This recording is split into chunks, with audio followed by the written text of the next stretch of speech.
BRS బతికి బట్ట కట్టాలంటే కేసీఆర్ అసెంబ్లీకి రావాల్సిందేనన్నారు కవిత. పిల్ల కాకుల్ని పంపితే ప్రయోజనం ఉండదన్నారు. పాలమూరు పాపం బీఆర్ఎస్ దేనని విమర్శించారు. బబుల్ షూటర్ ప్యాకేజ్కి అమ్ముడుపోయాడని ఆరోపించారు. కేసీఆర్ను ఆర్థిక ఉగ్రవాదని రేవంత్ అనడం సరికాదన్నారు. ఉద్యమకారుణ్ణి తిడుతుంటే నా రక్తం మరుగుతోందన్నారు కవిత.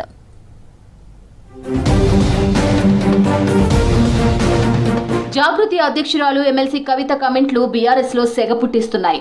అసెంబ్లీ మీడియా పాయింట్ వేదికగా మరోసారి బీఆర్ఎస్ హరీష్ రావు టార్గెట్ గా సంచలన వ్యాఖ్యలు చేశారు. పాలమూరు పాపం బీఆర్ఎస్ దేనన్నారు. బీఆర్ఎస్ తప్పిదంతోనే పాలమూరు రంగారెడ్డి ప్రాజెక్టు సమస్యలన్నారు కవిత. నేను పాలమూరు జిల్లాకు కూడా పర్యటనకు వెళ్ళడం జరిగింది. 10 ఏళ్ల బీఆర్ఎస్ 2 ఏళ్ల కాంగ్రెస్లో కూడా పాలమూరు రంగారెడ్డి ప్రాజెక్ట్ అనేటటువంటిది 1 ఎకరానికి కూడా నీళ్లు ఇవ్వలేకపోయినటువంటి మాట 100% వాస్తవం. బబుల్ షూటర్ ప్యాకేజీలు అమ్ముకున్నారని ఆరోపించారు కవిత.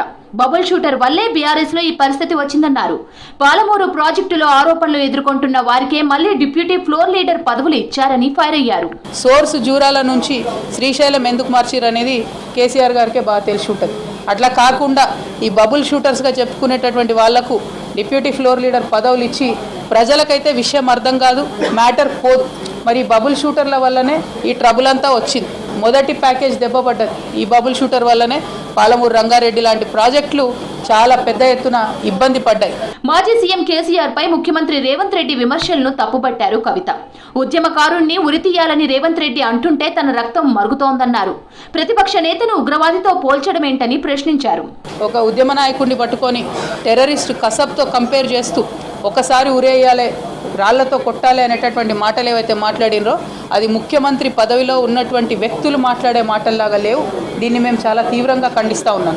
మరి ప్రత్యేకించి నేను కేసీఆర్ గారు బిడ్డగా రేవంత్ రెడ్డి గారు అట్లాంటి మాటలు మాట్లాడుతూ ఉంటే నా రక్తం మరిగిపోతా ఉన్నది. కేసీఆర్ అసెంబ్లీకి వస్తేనే బీఆర్ఎస్ పార్టీ బతుకుతుందన్నారు కవిత. కేసీఆర్ సభకు రాకుంటే పార్టీ పరిస్థితి అంతేనన్నారు. కేసీఆర్ తప్పు చేయకుంటే సభకు ఎందుకు రావడం లేదని ప్రశ్నించారు. కేసీఆర్ సభకు రాకుండా పిల్ల కాకులను సభకు పంపితే ఏం లాభమని ప్రశ్నించారు కవిత. మళ్ళా వాళ్ళకే పెత్తనం ఇచ్చి వాళ్ళకే డిప్యూటీ లీడర్లు ఇచ్చి మరి అసెంబ్లీకి కేసీఆర్ గారు రాకపోతే మాత్రం బీఆర్ఎస్ పార్టీని ఆ భగవంతుడు కూడా కాపాడలేడు. In the interest of the people of Telangana KCR గారు వస్తే బాగుంది. తన రాజీనామా ఆమోదించే ముందు కౌన్సిల్లో మాట్లాడే ఛాన్స్ ఇవ్వాలన్నారు కవిత. మండలి చైర్మన్ గుత్తా సుఖేందర్ రెడ్డిని స్వయంగా కలిసి విన్నవించారు. 5న అవకాశం ఇస్తామని మండలి చైర్మన్ చెప్పారని తెలిపారు. బీఆర్ఎస్ కు ప్రత్యామ్నాయంగానే జాగృతి నిలుస్తుందన్నారు కవిత.